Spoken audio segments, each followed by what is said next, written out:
Okay. It's going to start letting people in. Right. My sister is joining us. Yay. Family affair. Where is she located? New Jersey. Nice. My mother's joining us. Oh. She's in New York. Heather, who do you have joining you? Right now, the two of you. Well, we're not going to see all of her fans. I'll tell you Yes. that much. So I see that we have our audience members are coming in. We've got over 50 people who've already joined. And the numbers are going up and up. So we're just going to give it another minute or two and then we will get started.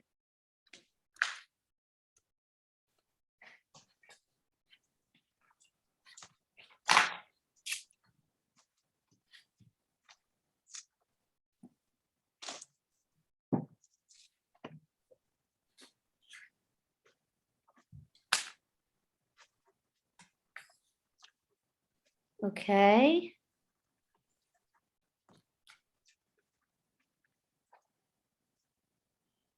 Okay, I think we're going to get started. So I want to say hello to everybody. I'm Hillary Helstein, the director of the LA Jewish Film Festival, and I want to welcome you to this very special program. We've had an overwhelming response to it today, so that's really terrific. And I want to thank you all for joining us as we host a critical, in-depth discussion about Jewish values and reproductive freedom and the recently leaked Supreme Court draft opinion that would overturn Roe v. Wade. We're thrilled to have joining, we're thrilled and honored. I have to tell you how honored I am to have joining us today, these change makers in a time when we have so much to fight for. The work that these women do as activists is vital. We have Sheila Katz, CEO of National Council of Jewish Women, who will moderate the Q&A with activist and renowned organizer Heather Booth. And there's a possibility we're waiting to see if Lily Rivlin, the director of the film Heather Booth, Changing the World, will be able to come on. But right now we're going to have the discussion between the two of them. Anyway, I'm sure that everybody is excited to hear from the panelists as I am. I hope you've had a chance to watch the films, in particular, Heather Booth, Changing the World. And if you haven't had a chance to see them yet, you still have until tomorrow night. While the film about Heather is the focus, the two other short films will offer information relevant to the subject of abortion, a short one about an abortion helpline, and the other one from, I believe it's 1996, called Jane, an Abortion Service, where Heather appeared for the first time. Before we get started, I would like to thank our partners, National Council of Jewish Women and Women Make Movies. I would also like to thank our panelists for their commitment and time during very busy schedules to be with us today. We're eternally grateful to our dedicated LAJFF sponsors and those who have contributed to our ongoing festival programs to help us to continue to bring you special events like today's. Change will come if we organize, and only if we organize. If we organize, we can change the world. And when we organized, we did change the world. That is a quote directly from Heather Booth. A woman's constitutional right to have an abortion is on the line. It means that it would effectively reverse the 1973 Roe versus Wade decision and leave abortion laws up to the individual states, many of which are already chipping away at legal access to it. Today, we will have a discussion with these women and in part discuss the time before Roe v. Wade, when abortion was illegal. Underground networks of women, doctors, and clergy members around the country tried to fill the gap. In Chicago, one group of women saw the need and literally took matters into their own hands. The group was better known as Jane. It all started when longtime activist Heather Booth was a student at University of Chicago. Heather got involved in reproductive rights almost by accident, and you'll get to hear how. Now, I know everybody is anxious to get to the Q&A and learn about that, but first I would like to read our guests' bios and let our audience know that we will have time at the end for some questions. So please enter them through the Q&A button on the bottom of your screen. And please also note that this program is being recorded and will be available after. So you can tell friends to go and see it on our website. Within the next 24 hours, we'll have it posted. Now, I would like to read a little bit about our guests. I'd like to start with Heather Booth. Heather is a renowned organizer and an American civil rights activist, feminist, and one of the leading strategists about progressive issues and electoral campaigns.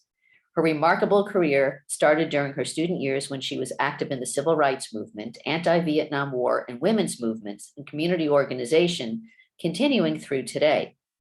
Heather was instrumental in many pivotal moments that altered our history over the last 50 years, from her involvement with Fannie Lou Hamer and the Freedom Summer Project registering Black voters with the Student Nonviolent Coordinating Committee, to the creation of JANE, an underground abortion service providing thousands of women with safe abortions before Roe v. Wade. In 2000, she was director of the NAACP, National Voter Fund, and in 2008, Heather was the director of the healthcare campaign for the AFL-CIO. She was the founding director and now president of the Midwest Academy, training social change leaders and organizers. Welcome, Heather. Sheila Katz. As the CEO of the National Council of Jewish Women, Sheila Katz leads an organization of more than 200,000 advocates working to ensure that the rights of women, children, and families are protected, translated into public policy, and upheld in our courts. Under her leadership, NCJW has responded to threats to abortion access, voting rights, childcare access, equal pay, and other issues of equity through protest, advocacy, and new campaigns, making it clear where Jewish women and allies stand on the most important issues of the day. Sheila spearheaded the creation of 73 Forward, a Jewish movement for abortion justice, and the launch of Rabbis for Repro, a network of more than 1,700 Jewish clergy teaching about reproductive justice and Judaism. Before coming to NCJW, Sheila led engagement and leadership at Hillel International, and in her 12 years there, she founded programs such as Ask Big Questions, an award-winning national initiative to guide diverse students in meaningful conversations, and Mitzvot, Hillel's successful nonpartisan civic engagement campaign. I welcome you, Sheila. And now, without further ado, I would like to turn the conversation over to Sheila, and thank you both for being here. Thank you so much, Hillary. And hi, everyone. It's wonderful to see some familiar names on the list here. And hello to everybody who's joining us after the fact and getting to watch this. And a particular hello to Heather. I'm honored to be ever in the same room as Heather. I'm honored to be in the same Zoom as Heather. And we have a really important conversation to have today. I got to see the film. I love it. If you haven't seen it yet, Heather Booth, Changing the World, please watch it. It's short and inspiring, and we all need some inspiration in our lives. So I'm going to refer to some things in the film, but we'll explain it in case you haven't seen it yet. But really, Heather, I just wanted to start by asking a question. You talk a little bit in the film, but for people who might not know you as well, or if they haven't seen it yet, can you talk just a little bit about what led you to the work of community organizing? And I'm going to add a part two, since this is the Jewish Film Festival. What led you to this organizing work Jewishly, or what's the connection for you Jewishly? Well, first, my heart is so full to be on a panel with you, Sheila. The last time we were together, for those who don't know, Sheila was leading a national rally for reproductive rights, called before even the large-scale rally. She had, I don't know, maybe 100 organizations already signed up, well before I think there even was the draft statement made. It was glorious. I was the final speaker. I was honored to be part of that. She was inspiring, exhilarating, and moved us to action. It's one of the reasons I'm so grateful for your leadership of NCJW. And Hillary, I'm also so grateful for the LA Jewish Film Festival. I've been at the festival previously, and it's always nice to be welcomed back. to be in an arena with so many shared values. And my last gratitude is really to all of you who are watching, that you are people who come to this out of our shared Jewish values and commitments for justice we shall pursue. As we say, saying justice twice because it's that important. For how I became involved, in large part, it was because of, I had the good luck to be born into a wonderful and loving family that shared very deep Jewish values and believed in justice. And I was confirmed in the book of Amos. By the way, when I grew up, I was told women couldn't be rabbis. I wanted to be a rabbi, or I asked, could I be a rabbi? I asked, could I have a bar mitzvah? Because I didn't even ever hear that a woman could have a bat mitzvah. So I was confirmed when I was 16. And I was confirmed in the book of Amos, which I believe there should be a plumb line for justice, and justice should flow like a river and righteousness like a mighty stream. And we studied Isaiah and other prophets. And I realized that Judaism is not only about justice and morality as a fundamental in our hearts, but in our actions. It is an activist belief. That's how I was brought up. In Isaiah, when he asks on Yom Kippur, is this the fast I command of you, to sit in sackcloth and ashes, to show that you're a penitent person and, oh, I look so holy? And the answer is no. It's to break the bonds of wickedness and let the oppressed go free. It is an activist call to movement. And I believed that. I also was active in the civil rights movement and learned a great deal from that. And even when there was terror and you thought maybe no change can happen, people may remember the Mississippi Freedom Project in 1964, when Northern students, I was one of them at 18, were recruited to support the freedom struggle for voting rights in Mississippi. That it was during that summer that 3 of the young volunteers, Andrew Goodman, James Chaney, and Michael Schwerner, were killed at the hands of the Klan. 2 points about it, because this still is an answer to Sheila's question of how did I become active? I took this one step, and within a year, even in a time of great terror, we won a Voting Rights Act. And we won it because people organized. But you have to take action. The other thing I'd point out, just tied to my own Jewish background and beliefs, it's not really a coincidence, tragic as it is, that 2 of the young volunteers were Jewish. That Jews, when I was growing up, had a disproportionate representation in the movements for freedom and justice, because it is part of our history, our legacy, our tradition, our values. And it's in part what brings us here tonight. And so I appreciate being in a group with so many shared values. And the last thing, I would call out and praise Lily Rivlin, who made this film, who I think was born in Israel. I know she's related, Rivlin is related to the former president of Israel, Rivlin, and is a deep feminist with deep Jewish roots, and for Lily, deep Zionist Jewish roots. And she has made a series of films about Jewish activist and creative women. And I was so gifted that she chose to make this one film about my own life.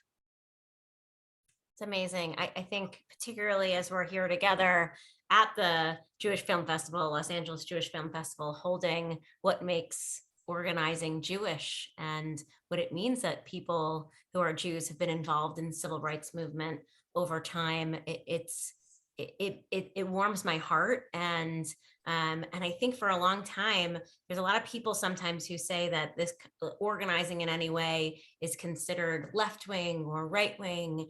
And I think at the end of the day, what I just heard from you is you're saying this is Jewish. This is Jewish. It's not partisan. This is what it means to be a Jew. We try to make the world better. We try to heal our broken world. And so in the opening of the film, the phrase community organizer comes up a lot. And you also see it kind of shared in a particularly partisan way. But I'm curious to hear from your perspective, Heather, what does it mean to be a community organizer? And particularly in these moments you're talking about, not even Jewishly, not being able to imagine yourself in the most senior of roles as a result of the fact that women didn't have access, whether it be from that to reproductive rights to voting. What does it mean to be a community organizer, and how might people on this call start if they haven't yet? Well, community organizing is one kind of organizing. It means that you're based in a place where you live. Places have meaning for people. I grew up in Bensonhurst in New York, which at that point was a heavily Jewish and Italian Catholic community. And then moved to the North Shore of Long Island, as many people, or Long Island, as we said. Then moved to Chicago. And there may be many people even watching this discussion for whom that was part of the background, because it was a common migration. But it meant that we were rooted, your work is rooted amongst real people in real places. It's not an abstraction.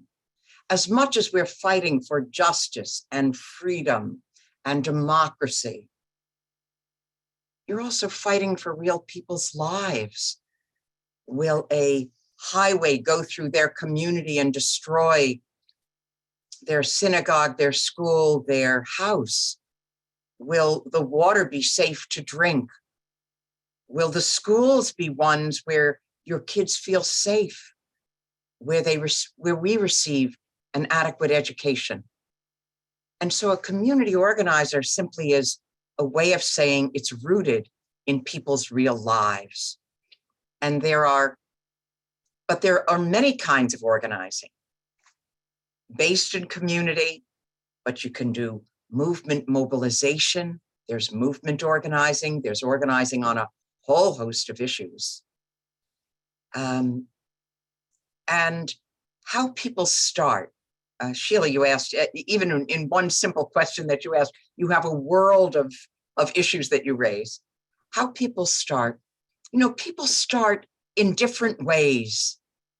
I actually started, this is in the film, I started by, I found an organization. So often you have to find others who share your views so that you're not acting alone. You can do things alone. And often it's good to stand up and say, this is right and this is wrong, and let's not do the wrong thing. But to have an impact, it means joining with others. And the first issue that I worked on was the death penalty. There was someone who was about to be executed in New York. And though there was a terrible crime, I wasn't justifying that, but I didn't think we should take a life for a whole variety of reasons, including that there are mistakes made and then it's irreversible. I also think we can have restorative justice. Now, that was an issue when I was a young teenager, maybe I was 12 or 13. It seemed impossible. That was in the 1950s. I'm now 76. I was told recently that almost 80% of the population of this country are now covered by laws that either have a pause or a stopping of the death penalty. Now it's over 50 years later. It took a long time, but even things that seem hopeless, when you work on it steadily, we make change, but only when we work on it steadily. Amazing. Well, I'm going to ask a little bit more about the state of things right now in a little bit. We'll get there. We want to hold on to the hope of change making. But I kind of want to rewind and dive into the Janes and dive into what was, given the reality at that point in time, which also seemed pretty bleak. And so can you just share a little bit about starting that? And in particular, just remind folks, who might be a little younger on this call, who don't remember a world before Roe, among other things, like what was it like in the country then around abortion access? Why Janes? And what are you most proud of from it? And then I promise everyone on this call, we'll jump into what's happening now. There's another movie that I think Hillary mentioned, and the name of the movie is The Janes. It's on HBO. It just came out last week. It showed at Sundance and a few film festivals, maybe later at the LA Jewish Film Festival. And it tells some of the story of what life was like before Roe and how the organization was formed, which is also a little bit in the film that many of you may have seen, Heather Booth Changing the World. The film The Janes describes that there were septic abortion wards in hospitals where women came who had either harmed themselves trying to abort or were harmed, because when something's illegal, it often is in the hands of people who are out to take advantage of those who are vulnerable for money, for profit, and don't care about people, may not be skilled, may not be caring. And so there was a mob connection with some of the abortion procedures before Roe. There were people who drank lye, poison, threw themselves downstairs or off a roof because they couldn't face the possibility that they would have to be responsible for another life when they weren't ready. This is the most intimate decision. It's the most basic freedom we can have in our lives about when or whether or with whom we have a child. Right now, 1 in 4 women will have an abortion. 1 in 4. Now, I've never faced it. So if we go 1, 2, 3, we don't know if this is whoever else, if there were 4 of us, it's likely at least 1 has had an abortion. That means it's likely it could be your sister, your friend, your cousin, your mother. The majority of women who have abortions now have children already. But it needs to be safe, it needs to be in a caring community, and it needs to be legal. You asked more about what life was like before Roe. So I've described in part about women taking desperate actions. But it also reflected a time in which women weren't given full personhood in the community. If you were pregnant, you often couldn't have a job. I had a friend who was a flight attendant. If you read books, if you were married, if you had children, you couldn't be a flight attendant, at least on some of the airlines. There were sex-segregated want ads, and the men's want ads, you could only apply in the men want ads or the women's want ads. The men want ads all had better paying jobs in every category, high salaries and low salaries. And so when there's a pushback on this fundamental freedom, it's a pushback about women's full participation in a society. And so it's also about our fundamental freedoms. Yes. Yes. It's interesting. Sometimes, and I'm a millennial, but sometimes I think now women don't fully have, the rights they need, but it's so much better than it was, right? And I think that's part of this arc of change making, is understanding where we were before and celebrating the wins. And And I often say, like, I actually feel the fact that I'm even CEO of NCJW is a testament to the women who came before me. I got to be vice president at Hillel International and was one of the first women in that roles. And it wasn't because I was better than the women, 10 years before me, 20 years before me, always in those roles in a 100-year organization. It's because I finally had the opportunity. And many of those women paved the way for that to happen. And so I just think, 100 years ago, women didn't have access to vote, and now we do, and we celebrate that.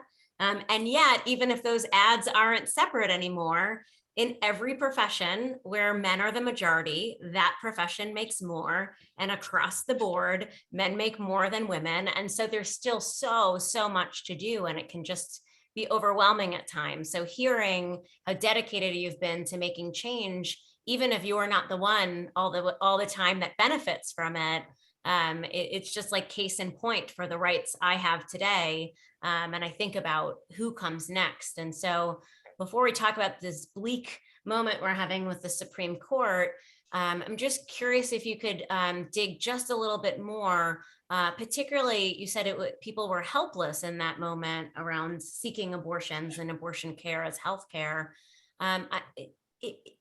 It wasn't legal to have abortions, and I think as we're facing a reality that this could be the case, not suggesting anyone do anything illegal, don't quote, but what is it? I heard a little of it already about who's in control a bit and what that means, but what would you say to folks that say we have to operate both in the confines of the law if the law is unfair or unjust or is really going to punish people for seeking health care? What did you learn about this moment that's important for us to keep in mind now? Well, also, Sheila, you are providing such remarkable leadership through NCJW, through your own personal example, through the women and men of goodwill who you inspire, and the action that NCJW takes. For my attitude about acting within or outside of the law, first of all, I am such a law-abiding person. I cross at the green, not in between. I don't litter. I recycle. I really I drive in the speed limit. I'm a very law-abiding person. When I was in Mississippi in the civil rights movement, I was 18 years old. And at one point we had a voter registration drive, completely legal, or was supposed to be completely legal. I was holding a sign that said "Freedom Now." And at that point, I was arrested. I certainly did not expect to be arrested. I wasn't doing anything that I thought would lead to an arrest, but so were the people who were registering to vote. And it was an attempt to undermine the voter registration effort. And so I learned two very important lessons then. The first lesson I mentioned already, which is within a year getting a Voting Rights Act, is that we need to organize. If you want to change the world, you need to take action. And the second lesson was that sometimes you have to stand up to illegitimate authority. And you have to stand up to it. And there'll be consequences. But we can't just let illegitimate authority take over. And we see that happening in many arenas, on reproductive rights, in my own view, on a Supreme Court that isn't following the will of the American public. 80% of the American public do not think that Roe should be overturned. And 70-something% think it shouldn't be overturned. 80% think that a politician should not come between a woman and her doctor to make this most intimate decision. So this is a court not following what is the small d democratic practice of this country. So coming from a situation in which I saw that sometimes you need to stand up to illegitimate authority, I certainly wanted to be law-abiding.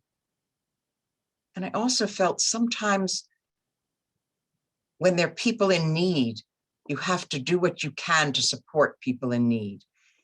And for those who saw the movie, see the story, which is a friend of mine said his sister was pregnant and nearly suicidal. And could I help her find a doctor to perform an abortion? I had never thought about the issue before that I recall. I've never had to face it myself, but I went to a physician who was in this medical committee for human rights. It was the medical arm of the civil rights movement. And I asked them who could provide this, and I found a physician. It turns out later that physician was arrested himself for providing abortions. I didn't know this at the time. And so I looked for another provider because more and more people were coming through. And it wasn't legal what I was doing. 3 people discussing having an abortion before 1973 in Chicago was a conspiracy to commit a felony. I'm not sure I exactly knew that then, but I knew it wasn't legal. Yep. I found another provider. More and more women came through. The women themselves learned how to provide the abortions, and they provided 11,000 abortions before Roe in a caring community that was safe, but wasn't legal. Yeah. It's interesting just to hold on to it, because what I'm hearing from this is you looked at this as an issue impacting a real living, breathing human person, woman. And I think so often when we talk about abortions, we talk about women's health generally. And when we talk about women generally, it's theoretical, as if these phantom people don't exist, as if they're not in front of us. And to be reminded that the change you started happens because someone you knew somebody who needed this. And this was about practically helping a person in your community gain access to the healthcare they needed to have a thriving life. There's almost nothing more important as we think about how we talk about abortion and reproductive rights today, that this isn't a phantom theoretical issue. This is one that our neighbors, our community members, our family members all need access to. And we have a lot of unlearning to do in order to actually be advocates in this, including, I'll say for myself, only starting to work on this issue a few years ago, I had to unlearn like all the myths we've been taught, like irresponsible young woman, et cetera, all these things. And it's so important that we unlearn those things so we can show up for the people who actually need us. For sure, you did that, Heather, and here's the transition. And one thing though, Sheila, yeah, I don't want to leave people with the impression that the only way to take action is by breaking the law. Oh, no, It's hopefully so not, much everyone. that can be done within the law. Yeah. There's ways to provide. There are people who provide services. We can fund those abortion funds. There are people who are doing legislative work and lobbying. We can do that. There are people who are building support within states. Some are building sort of an underground railroad to provide transportation, say from a Texas or Oklahoma or Mississippi. But there also are ways to change the laws. Mm-hmm. And while we can still try and protect what democracy we have, even as we try and make this a more perfect union, it's up to us to build that power, to drive it into the elections. Yes. In order to win, to improve people's lives. Amen. I'm not saying everyone should do everything illegal. No, I know you weren't. I just wanted to hopefully, but we say the arc of the moral universe is long and it bends towards justice, but it doesn't bend towards justice on its own. We bend it. And I think I think right now, at least NCJW operates within confines of the law currently, but we are seeing a lot of important, interesting conversations, like rabbis in Texas, whether they're going to talk to their congregants about having an abortion, in which case, if they do, they could be fined $10,000. And so these are things that are like fictional things in my brain, because I've never lived through this, that are starting to come up again, that we can learn from how people have organized before and what it means to build momentum now. But Heather, I know you know this, as early as tomorrow at 10 a.m. is when the decision from the Supreme Court on Dobbs v. Jackson Women Health Organization could come in, which we are expecting to overturn Roe v. Wade. It could be tomorrow, it could be Wednesday. There are 2 decision days, but it's certainly happening within the next 2 weeks. We're running, for those who don't follow the Supreme Court, they have until a particular amount of time to share the opinion. At the end of June is the last time that they have. So every day that goes by, it's more likely to happen in the following decision day. But we're running out of days. And so this is looming, this case. We saw the leaked opinion already. And I guess, Heather, just given your experience in activism overall, what do you make about this moment? Yeah, what do you make of this moment?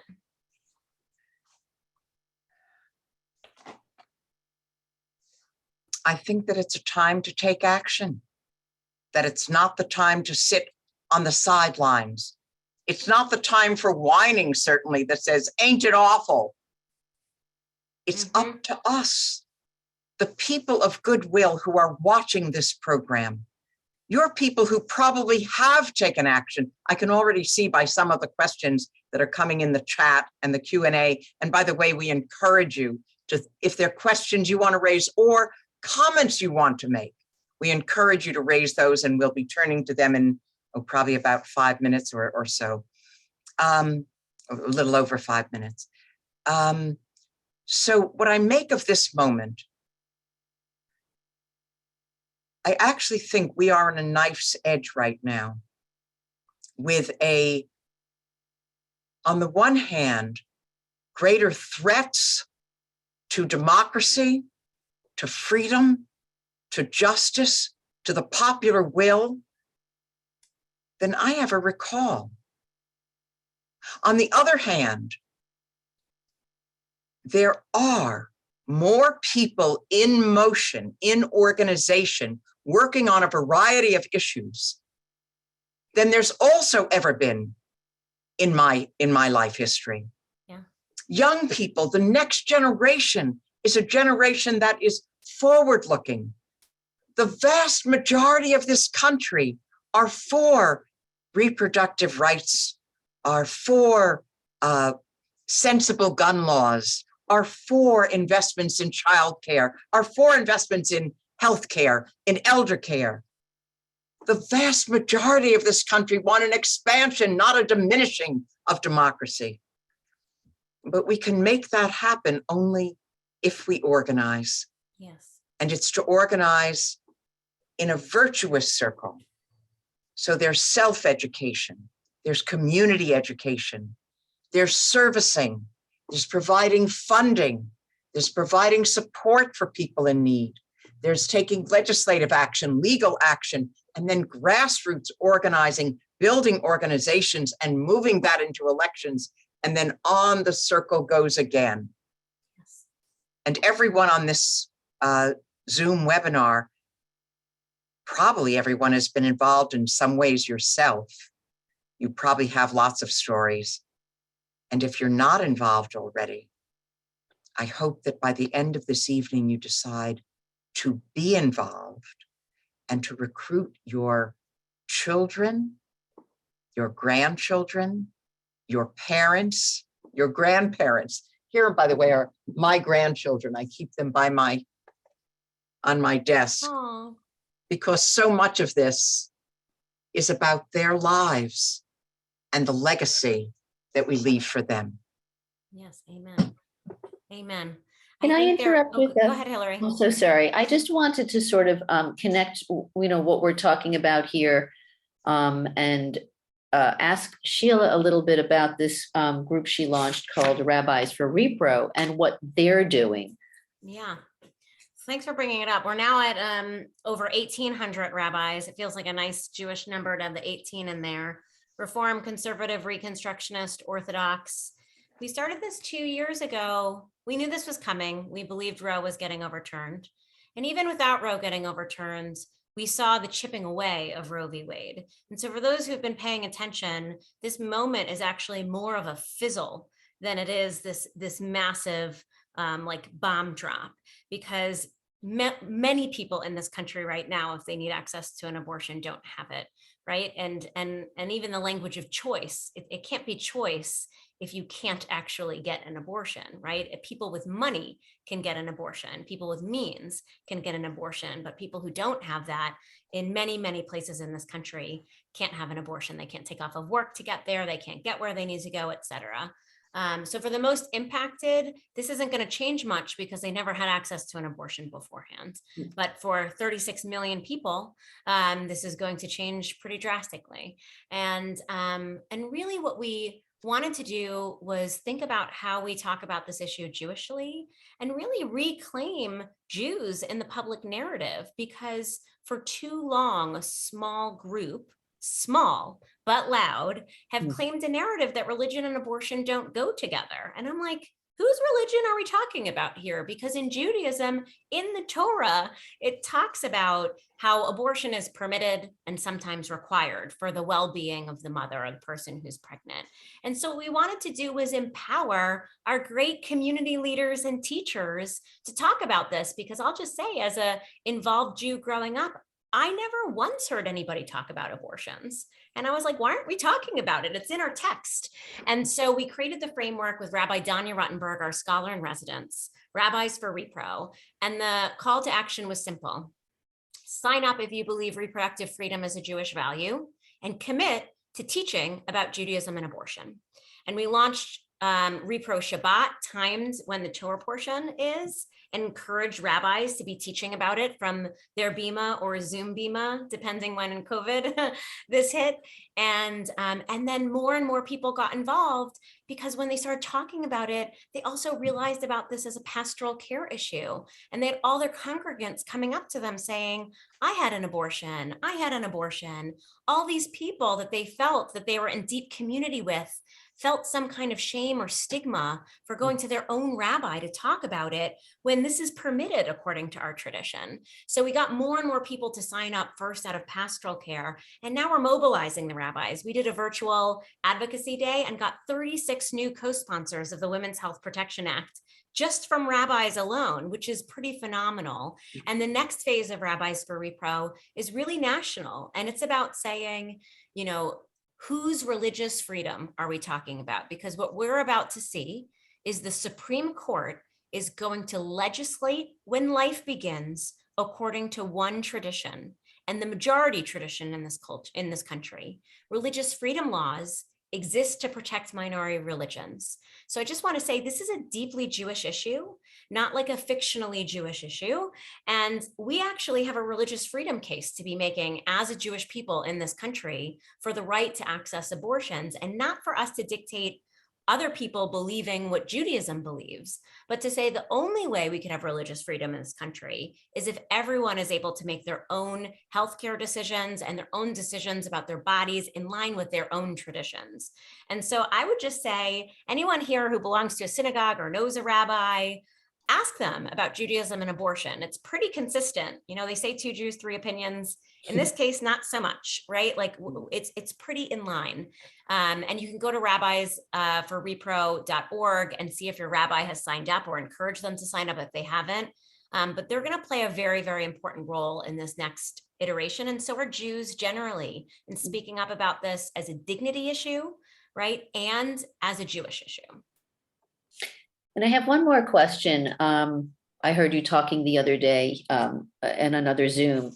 And can you make the distinction between reproductive freedom and reproductive justice? Oh, yeah. I love talking about reproductive justice. It's a really important vocabulary for everyone. If it's new, it's okay. The term reproductive justice was coined by 12 Black women that formed into Sister Song, an amazing group in Atlanta. And the concept is actually quite simple. It's that there's a bunch of issues that tie into each other, and abortion's one of them. But on reproductive journeys, on the decisions of whether to have children or not to have children, you have to actually be able to be in a position where your children can thrive in this country. So if they're going to get shot by AR-15s in their country, you might not want to decide to have a child. And if they don't have access to clean drinking water, you might not want to have a child. And right now, if there is a shortage in baby formula, like understanding how all of these things connect, it's not like in this country we're harming, the abortion laws are getting stricter as all these other things, contraceptive and baby formula and childcare, are getting better. Those things are getting worse also. And for most people, having an abortion is an economic decision, right? Heather alluded to this. The average person who has an abortion today is someone who's already a mom, who has on average 2 kids and has a partner, and realizes they can't afford another child at the expense of the children that they have. And so reproductive justice is a concept that these issues all work together, and that you should be able to have children if and when and how you want. And that child, if you want it, should be able to thrive in this country. And so it's really, really an important concept that I encourage people to look at. And then organizations like NCJW work on all of those issues that are connected to reproductive justice, not only reproductive care and abortion access. And I understand also with the overturning of Roe, they're not addressing issues of women who have been victims of rape or incest. Correct. Um, And it's beyond that too. So what I would say is any reason somebody has an abortion is the right reason. And we have to hold these two truths at the same time, that we normalize abortion by people sharing their abortion stories and why they have abortions, with it's none of our business why anyone has an abortion. Right. And we have to hold them both, but we know stories change the world and change minds and hearts. So for those comfortable, we always say, please do share if you can, and your family and your friends. There's no exception for rape. There's no exception for incest. And I also like to point out, because this happened to a lot of my friends, anyone trying to have children who has an unviable fetus, sometimes we'll go to a hospital and have a procedure called a DNC to remove said unviable fetus. That is medically an abortion.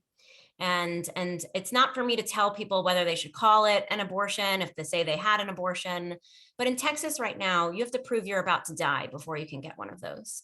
And so this is going to impact a lot of people who want to have children, who need access to medical procedures to keep them, the mom, the pregnant person, safe, who are going to get told, no, go away with your unviable fetus inside of you. And when you're about to die, then you can come back and you can have this procedure. This is, if what we think is about to happen, this is the most extreme version of any outcome that we could have anticipated. And it is why what Heather is saying, that we need all hands on deck, is so important, because change is not going to happen overnight, but it will happen. And it will happen if everybody organizes and everybody gets engaged. So I see there are many questions coming in about how to become active. exactly. And so, Hillary, can we move to some of Absolutely. those? That was going to be my question, is talk about how we can become active. Then we'll go through these list of questions. What can we do? And well, one answer is Sheila provides one answer in the National Council of Jewish Women. But there are many organizations that are providing leadership. You can just see what dynamic leadership she has. And there are many levels for involvement. There are some large national organizations. She mentioned one of them, Sister Song, which is a Black women's led organization based in the South. But there's the national groups that are quite well known: Planned Parenthood, National Abortion Rights Action League, NARAL. There are also groups that support abortion providers, National Abortion Federation, National Network of Abortion Funds that provide support for abortions. There's a national Latino reproductive rights organization.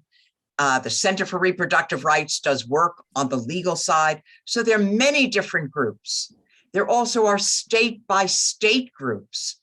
And just as there are 26 states that are now creating what are called these reversing trigger laws, that if Roe is actually overturned, again, right now it's still the law of the land, but if it's overturned, There are 26 states that themselves immediately will limit to disallowing a basis for abortion. Yeah. But there are also a number of other states, almost as many, I think it's in the something over 20, that are now codifying Roe.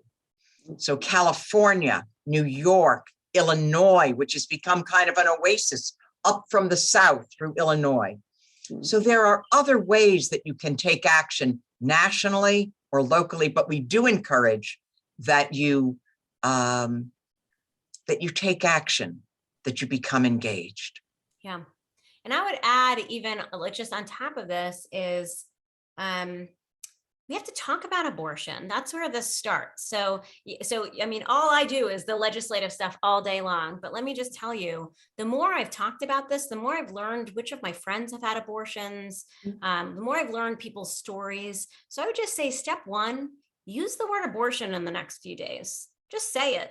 And then make it known that you're an ally. Or if you have a story, share it with a friend that you've never told. Try on talking about it, because we can't actually change the culture if we're whispering the word abortion in closed doors. So try on these kinds of conversations. Watch the movies and I don't mean this in a small way. These movies that are coming out, so much about Heather, including the fact that Sigourney Weaver is going to be playing a mishmash of people, but Heather's one of the people who inspired her character in a film coming out in the fall, which I think is so cool. Watching these and understanding it to both unlearn what we've been wired to believe in this country is an important part of actually being able to then go make the change.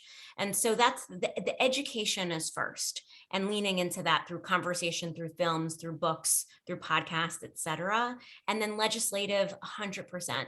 Like the Senate right now could change it so that no matter what happens in the Supreme Court, everyone would have access to abortion, or it would at least be legal. And they didn't, even knowing they didn't. But how many people on this call called them? How many people were outraged? How many people showed up? This is a moment where we get to decide whether people in this country will have access to safe abortions or not.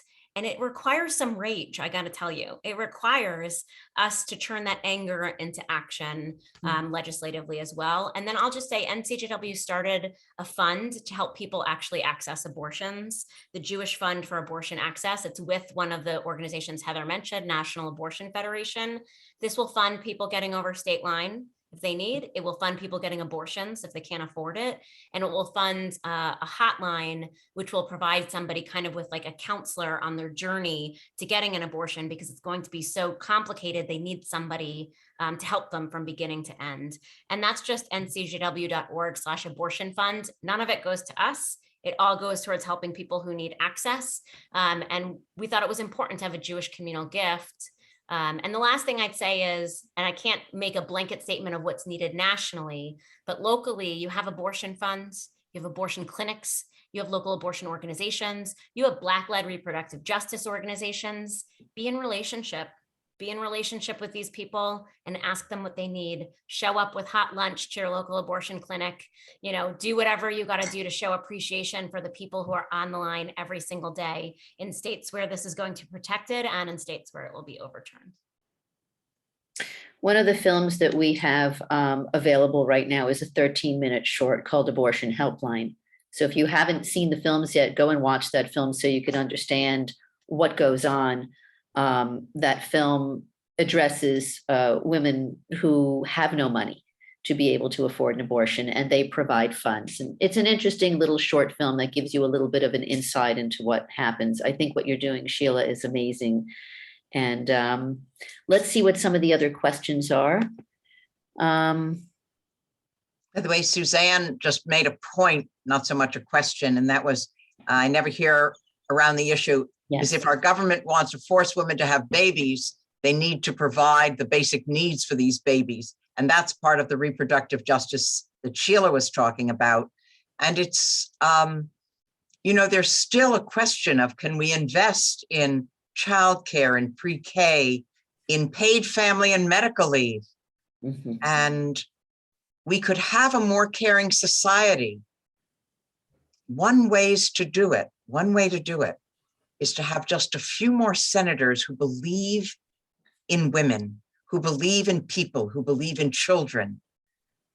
And you can make a difference for who is elected and for the policies that you promote. Yes. And Heather, there are people on this call who should consider running for office, because we can't just sit back and wait for whomever it is to show up. We need to take control of this. So if you care about women, if you care about children, and you haven't considered running for office yet, think about it. On average, it takes women to be told about 7 times from other people to run for office before they consider doing it, and men not as many times. And so I just want to say we need more women in office. We're a nonpartisan organization, so run in any way that you want to run, but we need to see more women in leadership. And if you're somebody who's like, well, somebody should do it, but not me, I want to encourage you to hold up the mirror and think, why not you? Why not you? And there are all sorts of organizations, from Emily's List to Emerge to other groups, that will also help you learn how to run. By the way, I see Linda Ecker has a point of information that cantors are also members of Rabbis for Reproductive Choice. And I just want to underscore that for our wonderful cantor sisters and brothers. Yes, cantors, we have Jewish educators, and now there's emerging clergy. So there's a lot more, and we're grateful for particularly folks who are in Jewish communities and synagogues who are speaking up about this. I think it's going to be one of the most critical points that could change culture in this country. So cantors literally lend their voice in so many ways, and in this case as well. And just one more thing, if I can, because I think so much of what Heather has done is not accepted the status quo of this world and imagine something different. So I want to do that for the Jewish community for just a moment as well. I want to tell you that it is often isolating with NCJW advocating for women and children. And there's a lot of organizations that do advocacy in a lot of things, including anti-Semitism in Israel. Everybody's doing anti-Semitism in Israel. It impacts us.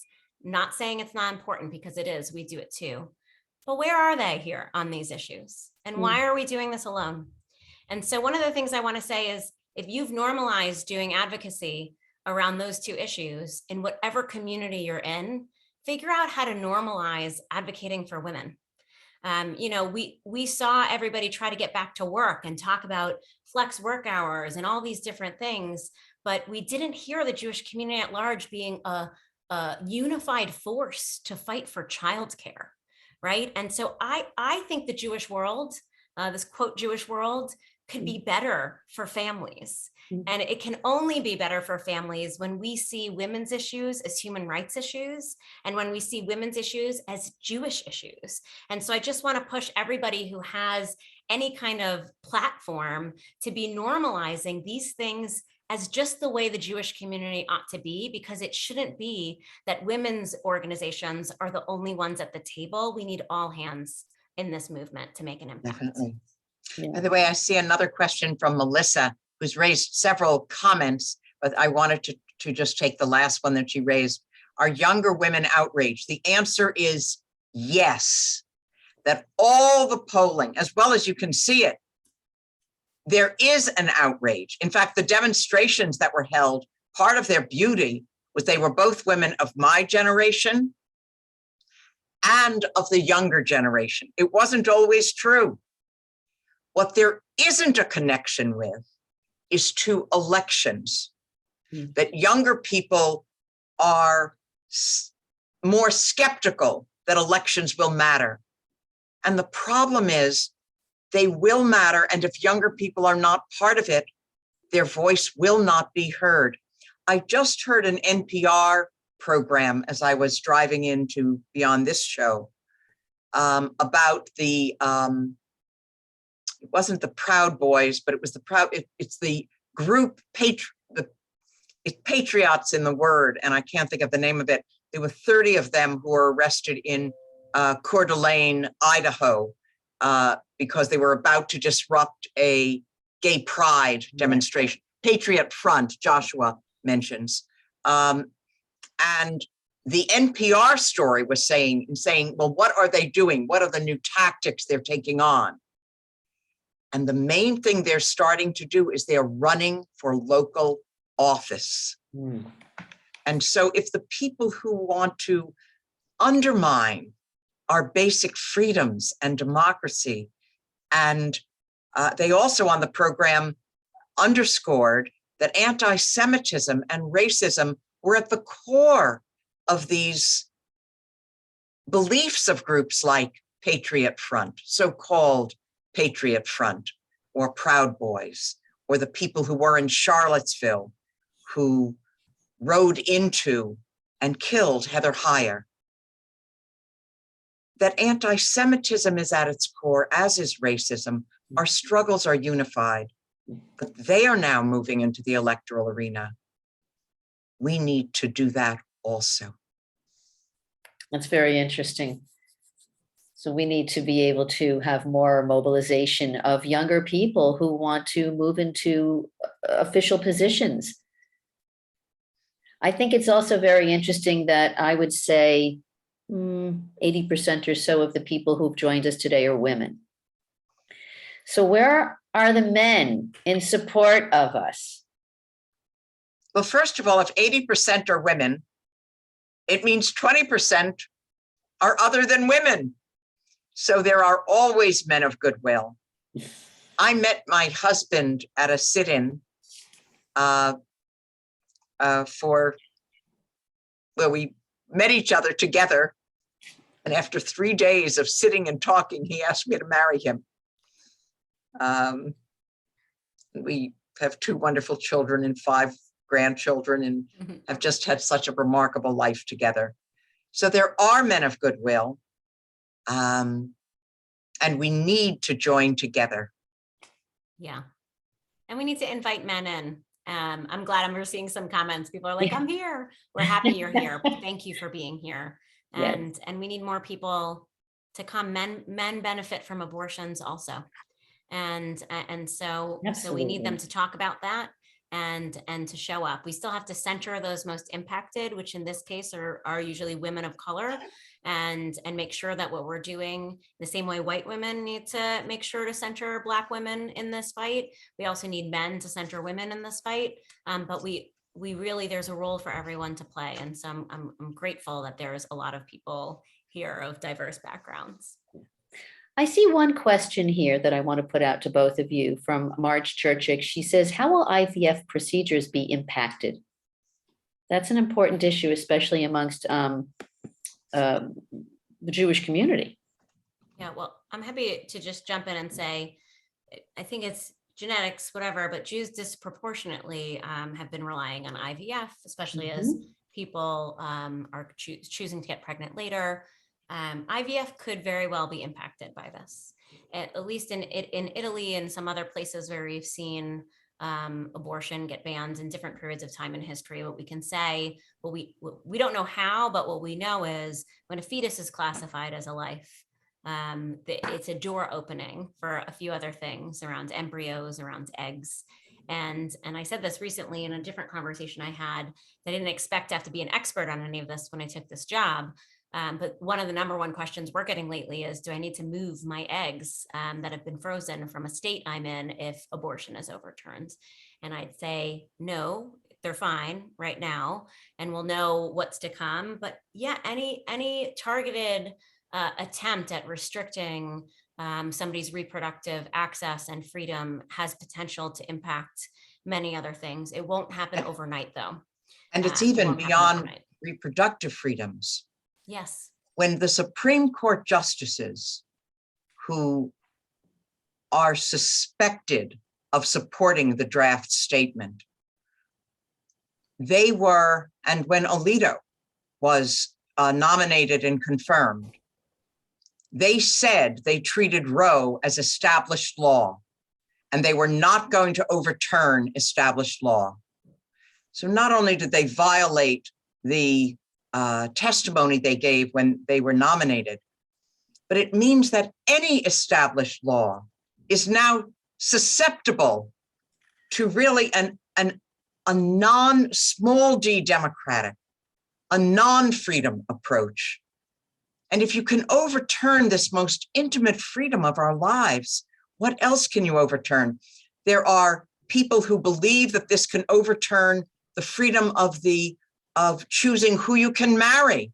and marriage equality for LGBTQ. There was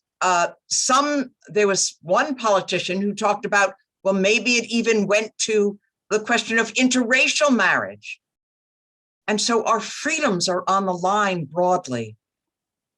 And the most important takeaway really is that you, the people of goodwill, the people who believe that you're living our Jewish values and commitments and traditions and making it real, that we can organize. And when we take action, just as Sheila has done, just as Hillary promotes, we have changed this world and we can change this world and we need to. So we really thank all of you for tuning in tonight. Thank you so much. I know some people have asked what organization specifically, so I will get the information. I know that Sheila, if you want to, we'll just tell people where your website to go to, and then I can also post it on our website so they could pick up on where they can go to support and how they can help. And Heather, if you have some organizations that I can also list on our website so that people feel that they can affect a change and we can all work together. So I want to thank everybody for coming. Our website, just so you know, is LAJFilmfest.org. If you haven't seen the films, you can go there and the films are listed there. You can watch them there. I will get the names of the organizations that you can work with to help make a change and list them there as well. And I want to thank you both so much today. This was such an important discussion, and let's see what we can do to make change this week. Wonderful. Thank you.